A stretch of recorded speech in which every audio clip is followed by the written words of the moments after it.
আসসালামু আলাইকুম রহমতুল্লাহি ওয়া বারাকাতুহু বন্ধুরা। তো অনেক দিন থেকে যাই হোক ভিডিও বানানো হয় না, আর আজকে খুব কষ্ট লাগছে। যাই হোক, আর কষ্টের কারণটা হলো এটা যে আমরা এই যে এই রুমটাতে ছিলাম, এই বাড়িটাতে ছিলাম 3 মাস কাটলো এখানে। যাই হোক, তো আজকে মানে এখান থেকে ছেড়ে চলে যাবো আর কি।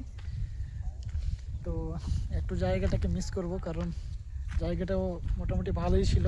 আর 3 মাস এখানে কাটালাম, তো জায়গাটার উপরে মন বসে গেছিলো। যাই হোক, তো দেখতে পাচ্ছ বন্ধুরা, এই যে ক্ষেত, এই যে ভুট্টার ক্ষেত। আর মানে এক জায়গায় যখন মানে অনেক দিন থাকার পর যখন মন বসে যায়, তো অন্য জায়গা যেতে খুব কষ্ট লাগে। তো মানে এখানে কাজ কাম সেরকম হচ্ছে না। যাই হোক, তো ওটার জন্য আমরা এখান থেকে ছেড়ে চলে যাব। আজকে অনেক কষ্ট লাগছে সত্যি বলতে। তো যাই হোক, কষ্ট করলে হবে না, কষ্ট হতেই পারে, কিন্তু যেতে হবে এখান থেকে, কারণ এখানে সেই রকম কাজ কাম হচ্ছে না।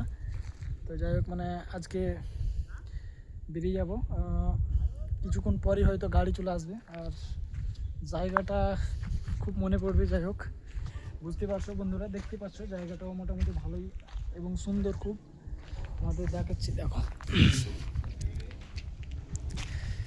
এই যে আমাদের এখানে স্নান করতাম, এই যে আমাদের কাজের সব কিছু, এটা আমাদের রুম। এই যে জায়গাটা কত সুন্দর একটা জায়গা। আর এই জায়গাগুলো সুন্দর তাদের জন্য, তারাই বুঝবে যারা বাইরে কাজ করে। তো দেখতে পাচ্ছ বন্ধুরা, এটা আমাদের রুম। তো আজকে যাই হোক, মানে এখানে আমাদের লাস্ট দিন। আর কিছুক্ষণ পরেই গাড়ি আসবে, তো চলে যাবো এখান থেকে।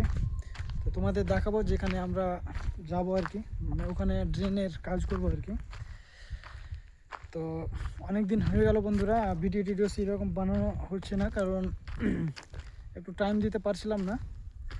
তো যাই হোক, ইনশাআল্লাহ এরপরে ভিডিও আপলোড করব, আর তোমাদের দেখাবো যে আমাদের মতো মানে যারা বাইরে থাকে তাদের জীবনযাত্রাটা কেমন হয়। তো তোমাদের দেখাবো ইনশাআল্লাহ অবশ্যই। তো তোমরা কমেন্টে জানাও যে তোমরা কী ধরনের ভিডিও দেখতে চাও। ইনশাআল্লাহ অবশ্যই সেই ধরনের ভিডিও আমি বানাবো। ভালো থেকো, সুস্থ থেকো। আসসালামু আলাইকুম রহমতুল্লাহি ওয়া বারাকাতুহু।